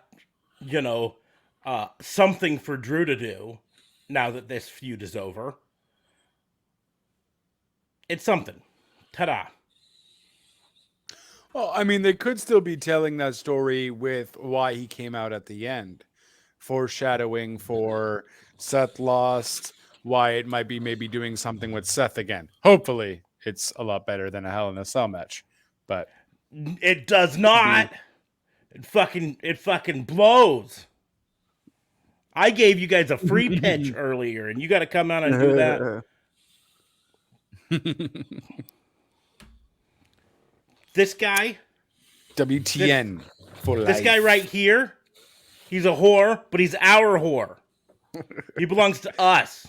I'm no one's whore. I'm everyone's whore at the same time.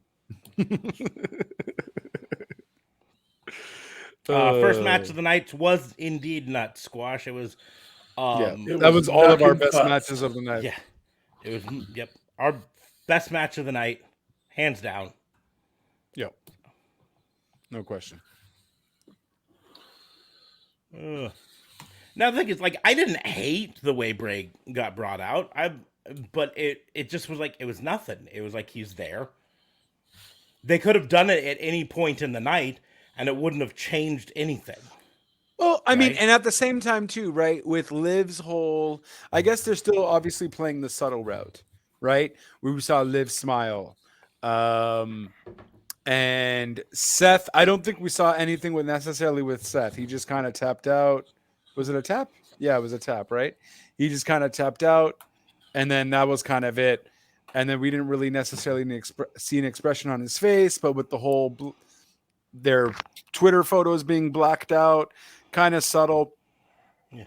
But maybe, just maybe, little things happen during the show on those certain well, I guess Seth, but legit kind of happening during the Seth match, happening during the Liv match. So we truly get that Wyatt 6 like we were talking about. Yeah.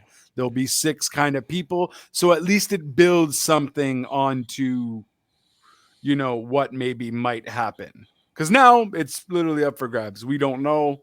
Yeah. But I guess with social media, it's kind of telling that story for us.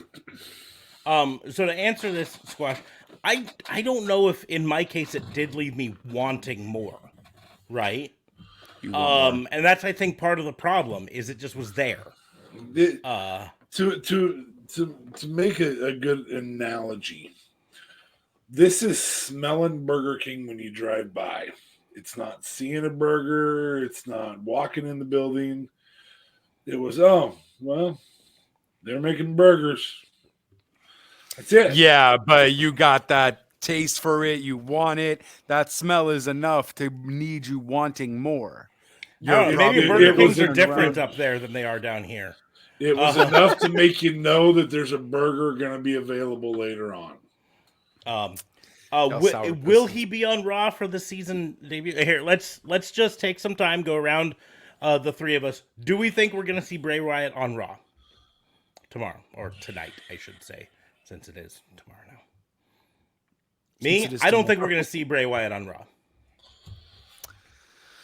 I don't. I don't think we're going to see Bray specifically. We are going to see some sort of glitching, not necessarily QR codes, but some sort of hint that Bray is around, black lights, or I don't know, that whole little imagery. But I don't think we're legitimate going to see Bray. But no QR code. No QR code. I think we're done with the QR codes. I don't think we're going to see Bray on Raw, and I think I'm going to go one step farther.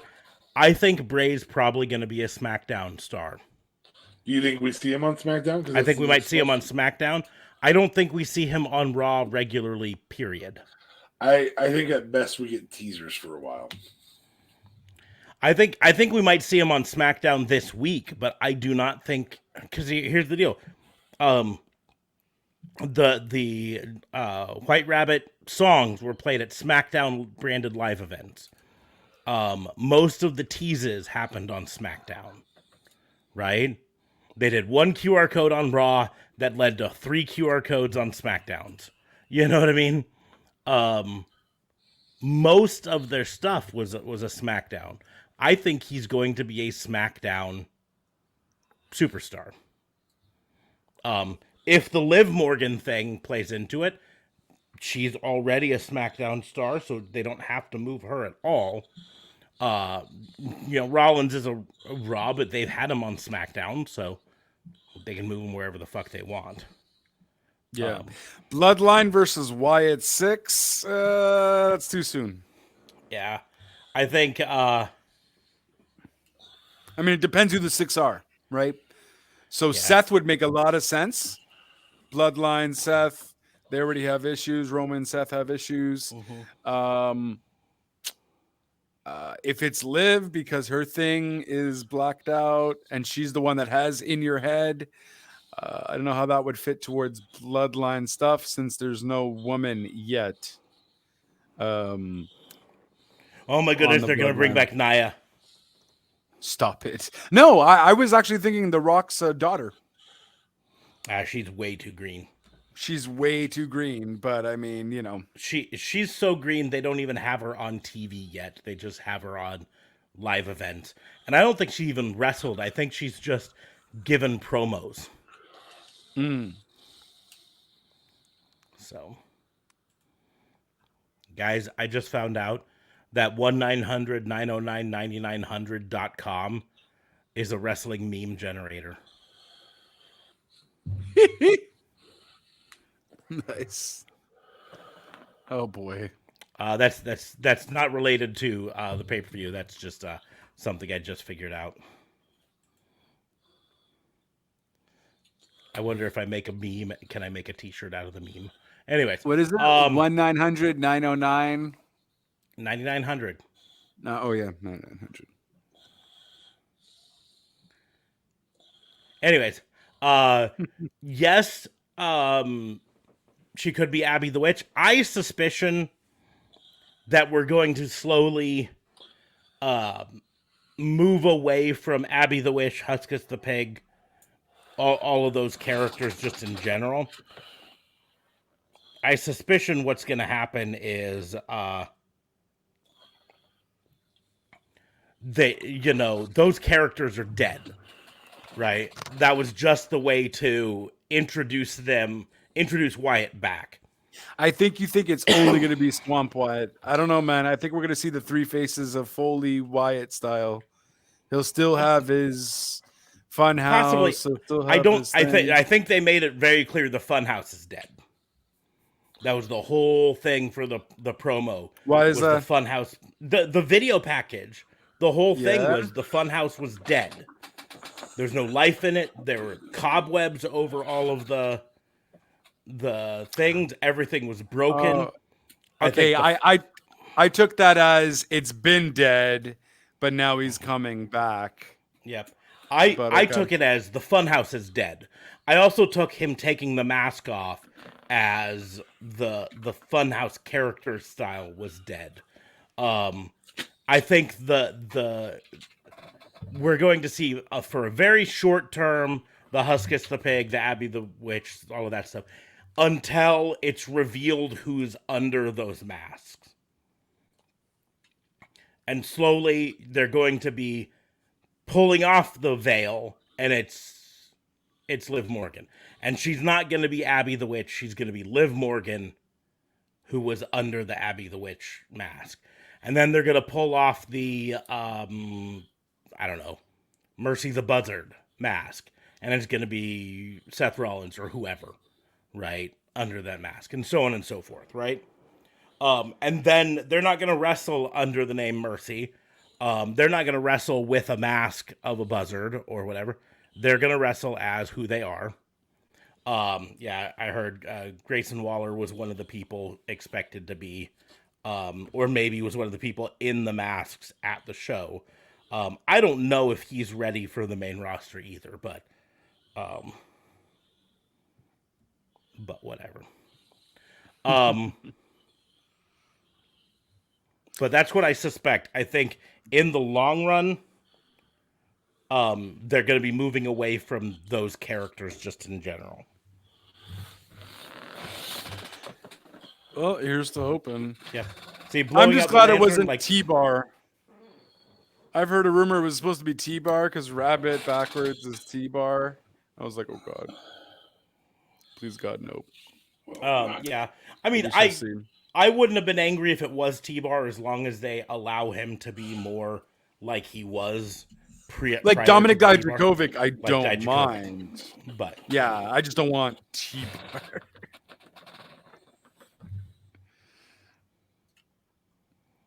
But so. But yeah, I think the way he blew out although when he first arrived as the Fiend, he blew out the thing as well. But the lantern looked like Bray Wyatt's face, right?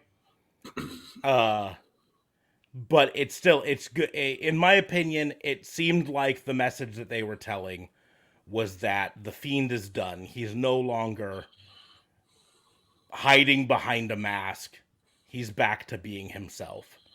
But then it also, what was that other mask then? He did take it off. It was a completely new mask. It was a completely new mask. But again, he took it off. It was the mask he wore out to reveal that he no longer is behind a mask. Right? In my opinion, it was metaphor, right? Look at me. I'm wearing a mask. Now I'm not anymore. I'm revealing myself as the man behind the mask. So. Yeah, apparently Squash was there when the Fiend premiered at SummerSlam. And, yeah, I remember watching it at home. Because fucking major pay-per-views never come anywhere the fuck near me. I'm looking at both of you fucking major companies. Oh, snap. Three rows back. Nice. Hey, if you're going to AEW, don't fuck it up for the rest of Canada next week. You make sure you cheer as loud as possible.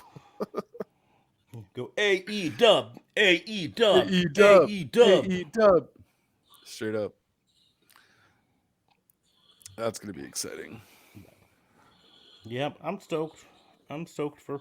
I mean, I think it's going to be a fun week in wrestling, just in general.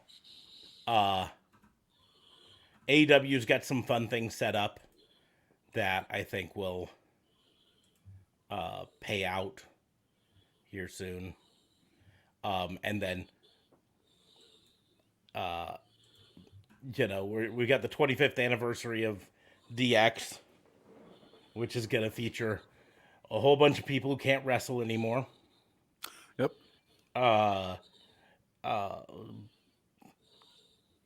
Running the show. So here, Squash, I'm going to use the old El Paso meme and say, "Por qué no las dos?" Fucking watch them both. It's not either or. There's room on both sides. That's it. Okay? Fucking love wrestling. AEW's awesome. WWE is getting back into the game well. This is a great time for You're such a fucking wrestling. mark, dude. You're such a fucking mark. Well, no, WWE has spent a long time being meh. They're getting back into it, and I'm excited for what they're doing. But are you telling me that the last 5 years of WWE have not been meh? Like long before AEW existed. When we first started our podcast, before the first episode of AEW, right, we were already talking about how WWE was not as good as it used to be. Right. And that's part of why AEW existed, is because WWE had gotten complacent, right? Back to actual anticipation of the events. Yes, Vince was killing it. Vince totally was killing it, so much that we even created a shirt that said "R.I.P. VKM Wrestling Incorporated" on a headstone, because Vince was killing it. Literally killing it. Not like killing it like, "Oh man, you're killing it out there." It's doing so good. So good. But You know what was? You know who was also killing it in a good way? Vice. You guys should start watching Tales of the Territories. That is fun.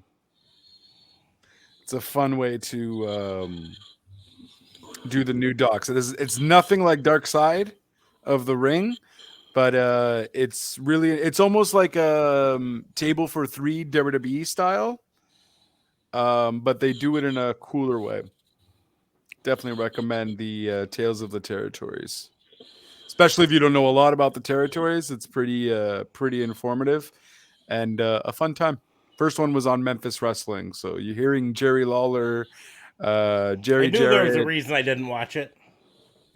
Fuck Jerry Lawler. Well, just maybe it was for the Memphis one. I'd don't know rather about not. the other one. I am not going to have intercourse with Jerry Lawler. Yeah, you're probably better off for it. You're too old for him anyways. Yeah, By a long shot.